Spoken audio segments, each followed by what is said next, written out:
Hi friends, welcome to మన nursing academy YouTube ఛానల్కి. Friends, ఈరోజు ఈవినింగ్ అయితే ఎంహెచ్ఎస్ఆర్బి బోర్డు నుంచి ల్యాబ్ టెక్నీషియన్కి సంబంధించి ప్రొవిజనల్ మెరిట్ లిస్ట్ అయితే రిలీజ్ అవ్వడం జరిగింది. యాక్చువల్లీ ల్యాబ్ టెక్నీషియన్కి సంబంధించి ప్రొవిజనల్ మెరిట్ లిస్ట్ అయితే 3rd జూన్కి రిలీజ్ అవ్వాల్సి ఉండే.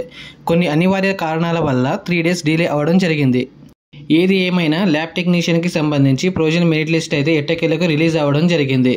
ఎంహెచ్ఎస్ఆర్బి మెయిన్ వెబ్సైట్లో ల్యాబ్ టెక్నీషియన్కి సంబంధించి ప్రొవిజనల్ మెరిట్ లిస్ట్తో పాటు ప్రొవిజనల్ మెరిట్ లిస్ట్కి సంబంధించి ఒక వెబ్ నోట్ కూడా రిలీజ్ చేశారు. ముందుగా వెబ్ నోట్ చూసుకున్నట్లయితే, వెబ్ నోటీస్లోని మొదటి పాయింట్ చూసుకున్నట్లయితే, ల్యాబ్ టెక్నీషియన్ గ్రేడ్ 2 పోస్టుల భర్తీకి medical and health service recruitment board నుంచి నోటిఫికేషన్ నెంబర్ 3/2024 అండ్ డేట్ వచ్చేసి 11/9/2024 జారీ చేయడం జరిగింది అని ఇవ్వడం జరిగింది.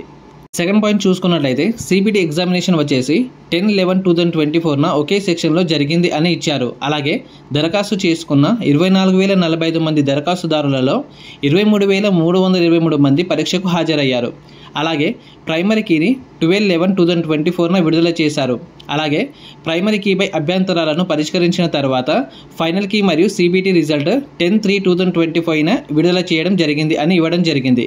థర్డ్ పాయింట్ చూసుకున్నట్లయితే, రాష్ట్ర ప్రభుత్వ ఆసుపత్రులు, సౌకర్యాలు, కార్యక్రమాలలో కాంట్రాక్ట్ అవుట్సోర్సింగ్లో చేస్తున్న వారికి వెయిటేజ్ మార్క్స్, అలాగే సిబిటి ఎగ్జామినేషన్లో వచ్చిన మార్క్స్ మరియు అప్లికేషన్ చేసిన వారి యొక్క అన్ని వివరాలను కలిగిన ప్రొవిజనల్ మెరిట్ లిస్ట్ అయితే ఈరోజు రిలీజ్ చేయడం జరిగింది అని ఇవ్వడం జరిగింది.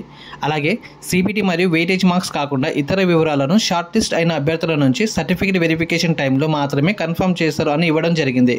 ఫోర్త్ పాయింట్ వచ్చేసి, అప్లికేషన్ చేసిన అభ్యర్థులు ఎంహెచ్ఎస్ఆర్బి వెబ్సైట్లో వారి అకౌంట్లోకి లాగిన్ అయిన తర్వాత వారి వివరాలను పరిశీలించి ఏవైనా అబ్జెక్షన్స్ ఉంటే ఆన్లైన్లో సమర్పించాలని ఇవ్వడం జరిగింది. ఫిఫ్త్ పాయింట్ వచ్చేసి, ఈ అబ్జెక్షన్స్ వచ్చేసి 10/6/2025 నుండి 15/6/2025 ఈవినింగ్ 5 వరకు స్వీకరిస్తారు అని ఇవ్వడం జరిగింది. సిక్స్త్ పాయింట్ వచ్చేసి, అబ్జెక్షన్లను దరఖాస్తుదారులు తమ అకౌంట్లోకి లాగిన్ అయిన తర్వాత మాత్రమే ఆన్లైన్లో అబ్జెక్షన్ చేయాలి, లేకపోతే ఏదైనా అబ్జెక్షన్ పరిగణించబడదు అని ఇవ్వడం జరిగింది. సెవెంత్ పాయింట్ వచ్చేసి, అప్లికెంట్స్ ఒకసారి మాత్రమే అబ్జెక్షన్స్ దాఖలు చేయవచ్చు, కాబట్టి దరఖాస్తుదారులు అభ్యంతరాలను దాఖలు చేసే ముందు జాగ్రత్తగా ఉండాలి. ఎయిత్ పాయింట్ చూసుకున్నట్లయితే, అబ్జెక్షన్స్కి కావాల్సిన పేపర్స్లను ఒక పీడిఎఫ్ ఫైల్ చేసిన తర్వాత మాత్రమే అప్లోడ్ చేయాలి. కాబట్టి ఒకటి కంటే ఎక్కువ పత్రాలను అప్లోడ్ చేయాలంటే ఒకే పీడిఎఫ్ ఫైల్ను తయారు చేసి అప్లోడ్ చేయాలి. వెబ్ నోటీస్లోని లాస్ట్ పాయింట్ చూసుకున్నట్లయితే, ఈ నోటిఫికేషన్ ప్రకారం చేయవలసిన సెలక్షన్స్ మరియు ఎంపికలు గౌరవనీయ హైకోర్టులో పెండింగ్లో ఉన్న రిట్ పిటిషన్లకు లోబడి ఉంటాయి అని ఇవ్వడం జరిగింది. జూన్ 15 తర్వాత ఒక 1 వీక్ సమయం తీసుకుని 1:1.25 రేషియోలో సర్టిఫికేట్ వెరిఫికేషన్కి సంబంధించి జోన్ వైజ్ లిస్ట్ అయితే రిలీజ్ చేస్తారు. సర్టిఫికేట్ వెరిఫికేషన్కి కావాల్సిన డాక్యుమెంట్స్ గురించి ఒక వీడియోలో క్లుప్తంగా చెప్తాను.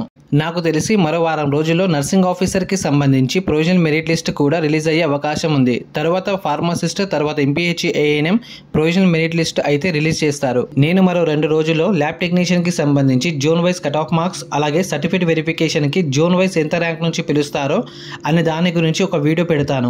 ఈ వీడియో హెల్ప్ఫుల్గా అనిపించినట్లయితే లైక్ చేసి ఛానల్ని సబ్స్క్రైబ్ చేసుకోండి. అలాగే మీ ఫ్రెండ్స్కి షేర్ చేయండి. ఇలా షేర్ చేయడం వల్ల మన వీడియో వేరే వారికి కూడా చేరుతుంది. ఎంహెచ్ఎస్ఆర్బి బోర్డు నుంచి ఇంకా ఎటువంటి అప్డేట్స్ వచ్చినా కూడా ముందుగా నేను మన నర్సింగ్ అకాడమీ యూట్యూబ్ ఛానల్లో అప్డేట్ ఇస్తాను.